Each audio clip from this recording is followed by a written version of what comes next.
Tak, príjemný dobrý večer. Dobrý večer, Andrejka. Srdečne vás ďakujem veľmi pekne, Majka. Vítam ťa. My sme mali trošku malé technické problémy zase, ale verím tomu, že už všetko beží ako má.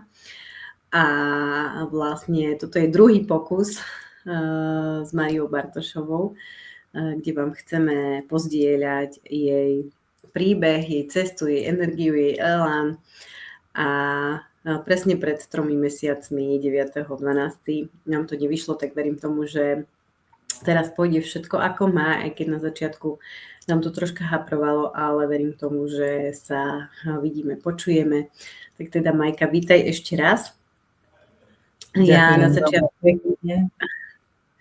začiatku, tak ako vždy, sa len v krátkosti predstavím. Moje meno je Andrea Kovačová a som zakladateľkou značky Éra novej ženy. A Éra novej ženy znamená, alebo nesie energiu ženy, ktorá pozná svoju cenu, pozná svoju hodnotu, vie sa za ňu postaviť, je autentická, je sama sebou a sama sebou milovaná. A to je moja vízia do budúcna, ako by ženy k sebe mali pristupovať a v podstate vrátiť sa k sebe a nielen sa obetovať. A je jedno, či je to pre rodinu, pre partnera alebo prácu. Čiže dať sa opäť na to prvé miesto, pretože vôbec to nie je klišé, ale je to naozaj naša povinnosť. A ja vlastne mojou filozofiou je, že starostlivosť o seba nie je vôbec žiadny luxus, ale je to úplný základ. Takže, Majka, ešte raz vítaj a v podstate ja by som len zhrnula, že my sme sa vlastne spojili alebo zoznamili cez sociálne siete, a to počas covidu, keď vlastne mne alebo nám s manželom zatvorili prevádzku, takže ja som hľadala spôsob, ako si privyrobiť, a bolo to vlastne prostredníctvom online priestoru a takto sme sa zoznámili. No ale ja som sa potom neskôr dozvedela, Majka, že ty si vlastne odišla z banky a začala si vlastne úplne inú kapitolu svojho života.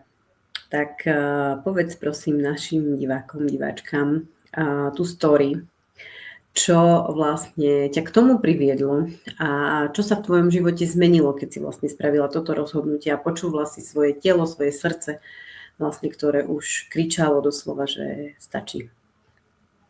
No ten môj príbeh presne naväzuje na to, o čom si ty hovorila, o tom mať seba rada a dať seba na prvé miesto. A nikto nás to neučil, nikto nám o tom nehovoril, teraz sa možno o tom trošičku viacej hovorí a dobre, že preto ty aj niečo robíš a že tá osveta sa šíri. No, lebo ja som úplne nevedela popísať ten stav, čo sa mi deje, pretože ja som robila teda 25 rokov v banke a mňa tá práca bavila a napriek tomu som vyhorela. A ja som nevedela, čo je to vyhorenie, ja som nevedela popísať ani presne, čo sa mi deje, len som cítila, že to nie je v poriadku, že v robote som fungovala naplno, ale doma som nedokázala nič robiť, som sedela, tiekli mi slzy, vedela som, že by som mala niečo urobiť, ale nevedela som čo a hlavne nemala som energiu, nemala som silu, robila som len to silné, najnutnejšie. No vďaka teda za nášho psíka, čo tuto je aj pri mne, pretože aspoň ma trošku vyťahla von a ja som mala pocit, že som stratila radosť zo života, že keď som sa spätne na to pozrela, tak som mala pocit, že 2 roky som sa nesmiala, že mi chýba radosť. Radosť mi veľmi chýbala v živote, radosť. A hovorila som si, že či toto je všetko, či takto chcem žiť. No a keď mi niekto povedal, že áno, to je taká ťažká práca v banke s ľuďmi a práca s ľuďmi, ale to nebolo tým, vôbec nie, mňa práca s ľuďmi bavila. Jednoducho niečo sa udialo, že tá moja duša tam už nechcela byť a ja zase som nevedela si predstaviť robiť niečo iné. Takže som normálne zostala na PNK, rok som bola doma a tým, že som sa dokázala odpojiť od toho prostredia, vidieť ten svet trošičku inač a cez prírodu, cez ručné práce, moja lekárka mi normálne odporúčila ručné práce. Niečo robiť rukou, niečo, čo za tebou vidno, a za čo môžeš dostať ocenenie. A vtedy som sa pustila robiť deky zo vlny Pufy. Založila som aj takú skupinku, ktorá bola veľmi úspešná a je stále, Pufiny sa volá, stále funguje. Učila som žienky robiť, ako sa robia tie deky. Veľa dek som urobila tak, že si ich odo mňa kúpili, veľa som aj darovala ako darčeky, takže takýmito maličkými krokmi sa mi začala vrácať tá radosť do života.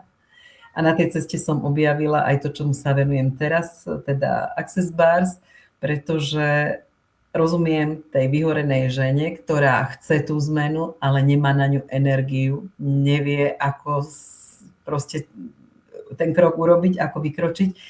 Access Bars je metóda, kde si ľahneš a necháš svoju hlavu v rukách toho terapeuta a on sa dotýka bodov. A tak ako máme na rukách a na chodidlách body, ktoré sú prepojené s našimi orgánmi, tak zase na hlave máme body, ktoré sú prepojené s oblastiami nášho života.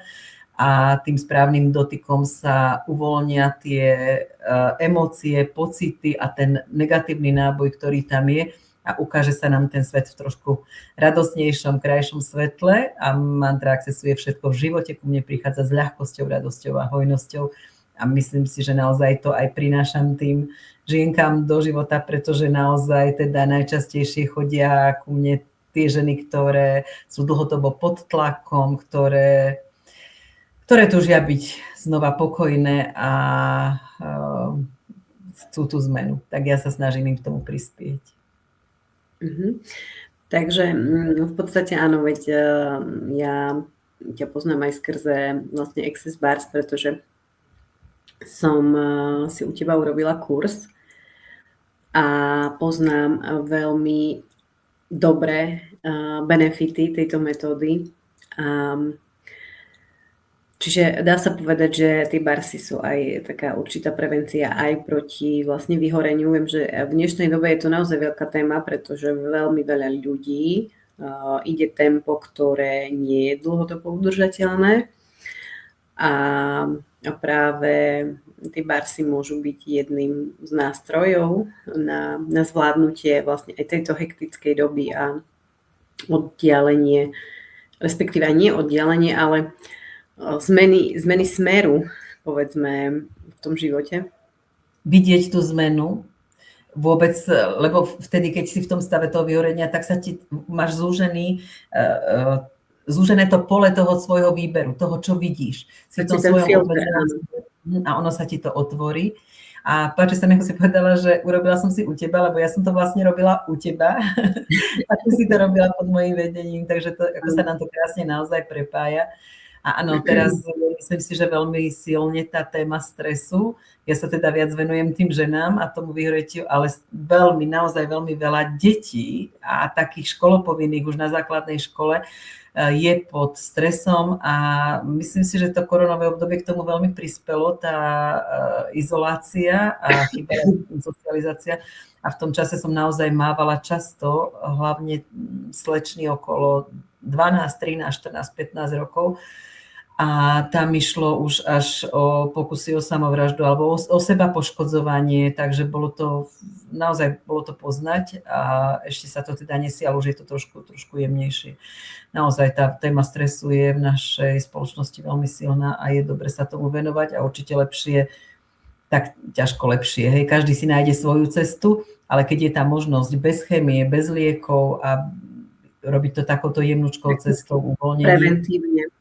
Áno, a mňa to baví veľmi aj preto, že ja to viem tie žienky naučiť a oni si to môžu do tej rodiny doniesť. Takže keď sa niečo také deje, tak len povedať, keď príde manžel z práce unavený alebo v zlej nálade, tak poď, ľahni si a ja spravím len proste pár tých dotykov na tej hlave, stačí možno 30-40 minút a úplne sa zmení tá atmosféra v tej rodine. Áno, naozaj môžem potvrdiť, že to naozaj veľmi vynikajúco to funguje. A je to jemná technika, naozaj veľmi jemný dotyk, príjemný. Presne tak, veľmi jemný, aj keď stalo sa mi, že jedna moja veľmi dobrá priateľka, keď som jej spúšťala barsy, tak som ma pýtala, že či ma nebolia z toho ruky, lebo ona mala pocit, že jej idem vykrútiť krk ale tam boli vlastne emócie, ktoré ona potrebovala pustiť a naozaj bolo to veľmi, veľmi silné. A naozaj, keď sa človek tomu otvorí, tak dokáže vlastne ísť aj na rôzne úrovne a sama som si naozaj dokázala takto prečistiť nielen bežný stres, ale naozaj hlboké traumy. Ale Majka, spomenieš si na nejaký taký naozaj silný, veľmi silný emotívny príbeh s nejakou klientkou, klientom, ktorý ti ostal v pamäti, v srdci, kto naozaj po barsoch mal nejaký výnimočný zážitok, výsledok? Ja mám celkom rada také tie vtipnejšie situácie, kde sa nejde do takej ťažoby a kde naozaj je tá ľahkosť. Ja viem spomínať aj tú cestu k tým barsom, že keď som si vlastne želala niečo nové do života, tak som si želala tú radosť. A prišlo to vtedy, alebo teda taká myšlienka s tou radosťou, že som počula v rádii, ako sa pýtali ľudí nejaké zážitky a jedna žienka rozprávala, že si nechcela pokrčiť sukňu, keď išla šoférovať, tak si ju odložila vedľa seba na sedačku a že išla tankovať a ona zabudla, že nemá na sebe sukňu a malo to veľký úspech na benzínovej pumpe. Tak keď sa smiali, tak ja som si povedala, ja chcem takúto prácu, kde to je s takouto ľahkosťou, kde sa môžem zasmiať, hej, že teda živíš sa tým, čo ti robí radosť. No a ja som takýto zážitok s takouto radosťou zažila naozaj, keď mi to je akože moje vlastne kamarátky Zať mal také tiež také ťažké obdobie a v práci priveľa toho a už celkom tiež ten stres nezvládal, tak prišiel na barsy. No a bol to chlap 2-metrový, velikánsky, ja som robila barsy, on sa uvoľnil, takže som počula aj teda, že tak oddychuje, že možno trošičku aj vyplo, že spal. A mala som pocit, že sa usmieva, ale teda robila som si prácu, on potom sa postavil, tak hovoril, že mu je tak celkom fajn. A tá jeho manželka mi píše, čo si mu ty dala? Ja to chcem mať doma. Mne sa vrátil druhý chlap. On sa stále usmieva. Odchádzal chlap pomaly s depresiou a prišiel domov chlap, ktorý sa usmieva. No a on mi to potom neskôr rozprával, že bola to taká halus. Ja som proste stále mal také obrazy, že žltozelený vysávač, Mexičan a takéto obrazy sa mu ukazovali. A bolo mu to veľmi smiešné. Takže z toho chlapa, ktorý fakt išiel do takého stresu, že už nevedel, čo so sebou, tak takáto radosť potom z neho išla. A nedávno som sa aj pýtala teda, že ako sa má a povedala, že celý týždeň spomínam, myslím na Majku, myslím, tak ako to nebude dobre, to už by mal prísť. Takže takéto to sú príbehy rôzne, áno, sú aj smutné, aj ťažké a niekedy to trvá dlhšie, to uvoľnenie, ale aj teraz vo štvrtok som tak krásnu správu dostala. Už po ceste domov som sa usmievala, stále sa usmievam a dívala som sa na seba v zrkadle, ako som sa rozžiarila. Takto mi žienka napísala, takže pre mňa to je veľmi príjemný pocit. Ale aj slzy sú v poriadku, pretože niekedy aj tými uvoľňujeme, takže niekedy sa pustia slzičky, niekedy škrká v bruchu, niekedy sa to telo ozýva aj takými silnejšími impulzami, ale čokoľvek sa deje, to telo vie, prečo to robí a dôverujme mu, že si nájde tú najlepšiu cestu na uvoľnenie. Nemôžeme ublížiť, to my vieme, nevieme nejako nič pokaziť, ublížiť, ale vás si dokážu zachrániť život, že si ľudia vyberú to lepšie v tom živote. Áno, je to naozaj fascinujúce, ako vlastne ti pod rukami sa ten človek doslova mení. Áno. Ale pre mňa je fascinujúce aj to, že naozaj ty v tvojom veku, neviem, nemusíme hovoriť konkrétne čísla samozrejme, ale ide o to, že naozaj dokážeš byť inšpiráciou aj pre oveľa mladšie ženy. Sršíš radosťou, elánom, cestuješ, chodíš školiť ľudí, vlastne viem, že bola si vlastne niekoľkokrát na východnom Slovensku, chodíš do Čiech a ja sledujem vlastne aj tú tvoju partičku na Facebooku, ste tam naozaj veľmi taká podarená. skupina žien, veselé, úplne naozaj radosť zo života, radosť na vás pozerať, tak kde berieš ten životný elán, tú energiu na rozdávanie? No, jak si spomenula s tým vekom, že nemusíme, tak ja keď som mala 50, tak vtedy sa mi zdalo niečo strašné, že keď som na tú 5 išla, potom vlastne toto, čo sa dialo v tej práci, to vyhoretie, tak to bolo v 55-ke, to som si presne vtedy povedala, že čo ja už môžem v tej 55-ke, kde ísť, keď nič iné neviem. A vlastne po tej 55-ke som naozaj ten svoj život otočila úplne inde z toho z korporátu som odišla a fungujem takto, že som na živnosť, že naozaj na tie kurzy chodím, baví ma to cestovanie, zoberiem auto, naložím lehátka, kresla, všetko a idem a teda naozaj som už bola kurz robiť v Prahe, v Bratislave, na Moravu často chodievam a ten východ tiež mám veľmi rada, ale tam som niekedy aj vlakom išla a prenajmem si bytík, je to pre mňa aj spoznávanie tých miest, že som bola v Spišskej Novej Vsi, v Prešove, v Smížani, Košice, takže pre mňa je to naozaj taká radosť, že sa mi to spája aj tá práca, aj cestovanie a to spoznávanie tých ľudí. Milujem sa prepájať s ľuďmi a milujem tých ľudí prepájať, že viem o niekom, kto už predtým ten kurz robil, tak ich nakontaktujem, pretože ono je to pekné, že sa to naučíme, že to robíme, ale my to chceme aj dostávať, nielen dávať. Takže takto ma baví prepájať tie ženy a tvoriť tú komunitu. A myslím, že to ma práve nabíja. Presne to, tá radosť, cestovanie, prepájanie, stretávanie sa s tými ľuďmi. No a vlastne mám pocit, že žijem možno, že aj také jedno z najkrajších období svojho života, hoci už teda sa to k tej 6-ke blíži teraz. Takže nie je pravda, že po 50-ke alebo 60-ke už život končí a už vlastne všetko pekné je za nami. Bola som na jednom networkingu, kde sme mali mladú fotografku a tá povedala, že volala som kamarátke a že hovorila som jej, že vieš čo, ja už sa toho nebojím, čo bude potom, pretože keď vidím tú energiu tých žien, tak ja sa na to skoro teším.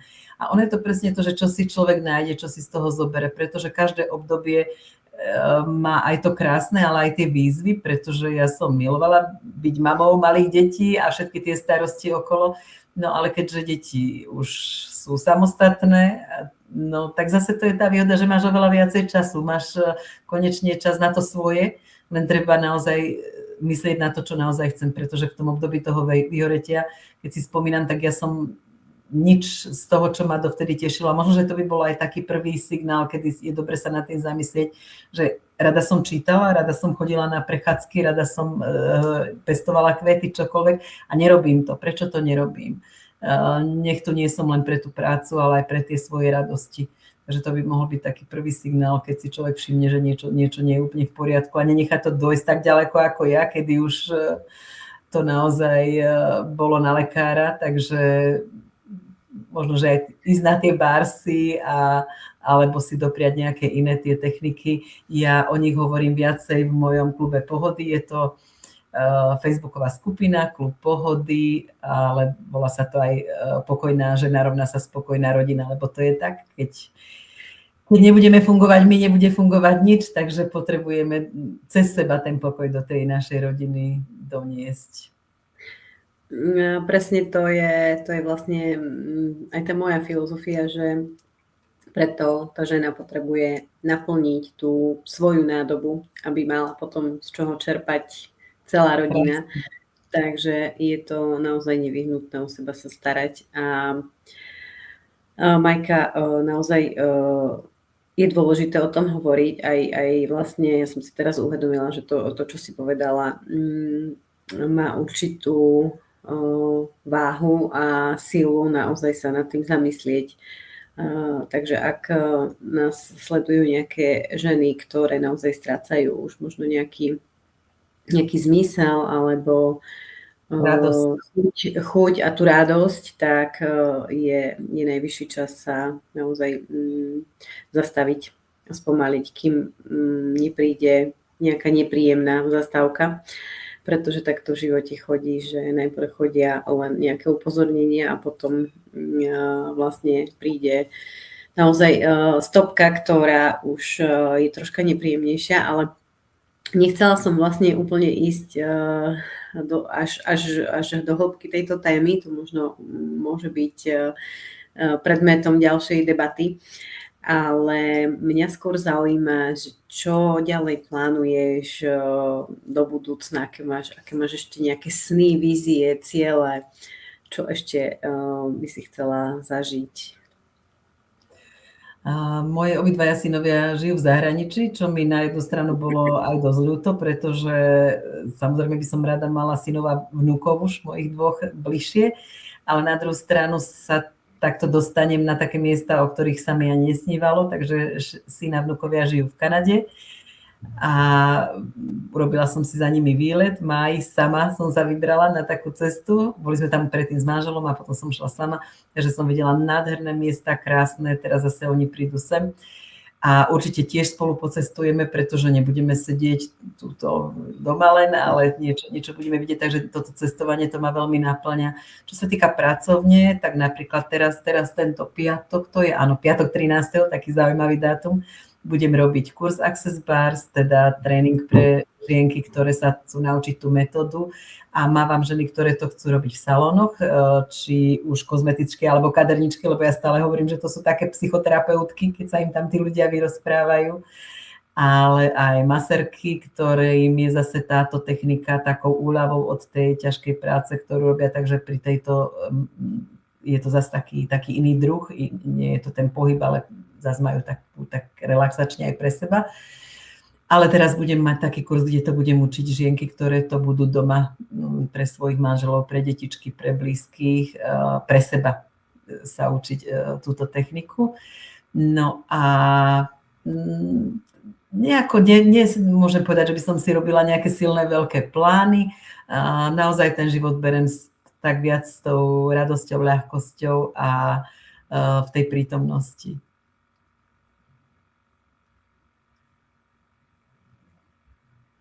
No a Andrejka vypadla, takže ja to skúsim ešte túto dohovoriť, že s tými signálmi toho tela je to tak, že ono nám to telo najskôr šepká a potom trošku zvyšuje ten hlas, takže počúvajme to teličko naše ešte za toho šepkania, nečakajme na tie silné hlasy. A tých techník je viacej, keď si doprajeme sa na seba nacítiť, že áno, čo to moje telo potrebuje, čo naozaj chce. A dovoliť si poplakať, dovoliť si byť so sebou sama, viac sa počúvať, urobiť si radosť, kúpiť si niečo to, čo si inokedy nedovolíme. Takže čokoľvek pre seba, aby sme naozaj žili v tej radosti. Takže aj to je relaxačná technika, že si dovolíme pre seba, že si kúpim kytičku kvietkov, trebárs sama. Prepáč, Majka, ja ťa preruším, lebo ja neviem, že či ty si mňa videla a počula, lebo Ty si vypadla a ja som sa to snažila teda odrozprávať na chvíľočku k tým relaxačným technikám, že nemusí to byť len Access Bars, ale môžeme si aj sami, kým ešte to telo len šepka, kým ešte nekričí príliš hlasno, tak môžeme ešte použiť tie, ja neviem, dýchové techniky, tie relaxačné, treba aj cez to, že si kúpim kvietky a urobím si sama sebe radosť. Určite áno. Začína to vlastne maličkými krokmi. Nemusia sa ženy zľaknúť, tak ako vlastne učím aj ja ženy v mojich kurzoch. Naozaj začať pomaly postupne. A ono to pôjde. Naozaj tých techník, tých spôsobov je neúrekom, je toho naozaj strašne veľa. Pozerám na čas, že už vlastne pomaličky aj budeme končiť, ale na záver, Majka, čo by si chcela odkázať ešte naozaj takú poslednú bodku ženám, povedzme 50 plus, 40 plus, alebo také, čo už naozaj si myslia, že keď deti odídu z hniezda, tak jednoducho ich život akoby prestal mať zmysel. Čo by si im odkázala? tým, že my sme tu 2 generácie, takže si myslím, že naozaj pre každú ženu je dôležité, aby žila tu a teraz ten čas, ktorý teraz má, to, čo si môže užiť teraz. S tou minulosťou už veľa nenarobíme, budúcnosť tiež nevieme ešte veľmi, ako to bude.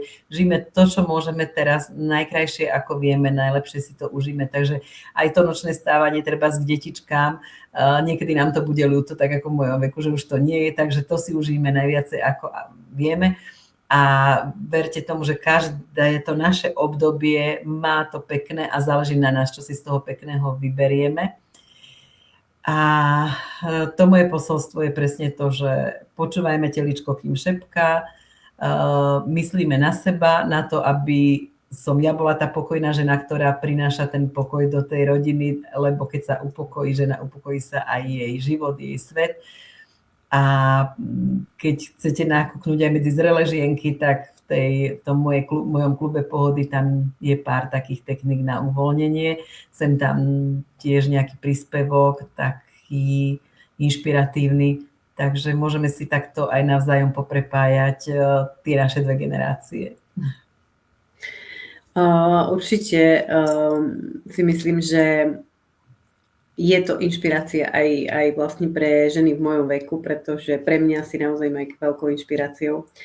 A ešte raz ti veľmi pekne ďakujem. Ty vlastne nemáš problém nejak pôsobiť na obrazovkách, ale určite to chce určitú dávku odvahy, guráže, takže veľmi pekne ti ďakujem, že si tento priestor a čas vyhradila pre nás a na toto živé vysielanie. Takže dovoľ mi ti ešte raz poďakovať a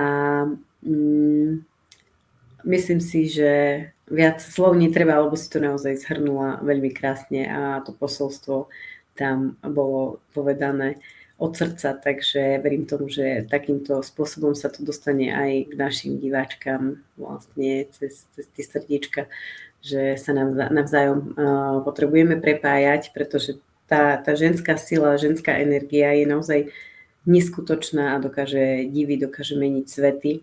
Takže ženy, nie sme si konkurenciou, potrebujeme sa naozaj len doplňať, prepájať, spájať a vtedy môžeme zmeniť svet. Lebo myslím si, že to práve tento svet teraz potrebuje šíriť práve tú lásku, tú ženskú energiu ďalej. A ja som veľmi vďačná za tento priestor a za to, že to môžeme ukázať, že naozaj to môže fungovať a že sa máme radi, že sa prepájame, že nehľadíme na ten vek, ale na to, čo nás spája, na to pekné. Tak, veľmi pekne ďakujem, Majka, ešte raz. Možno do budúcna vymyslíme nejaký iný rozhovor na nejakú inú tému, možno. Alebo nejaký projekt. Alebo nejaký projekt, určite som otvorená každej možnosti a budem sa určite veľmi tešiť a sledovať vlastne vašu veselú bandu aj naďalej. Áno, v tej komunite je veľká sila, v tej komunite je ohromná sila a tá podpora, tak naozaj sa tomu teším aj tomuto, že čo sme my teraz spolu vytvorili a čo sme otvorili. Pre mňa ste vy tie influencerky. Tak ide o ten vplyv a pre mňa to musí ísť od srdca, musí to mať hodnotu, musí to mať nejaký zmysel, takže naozaj veľmi krásne ďakujem. Ahojte. Ďakujem za túto energiu, ktorú sme vytvorili. Ahojte, ahoj.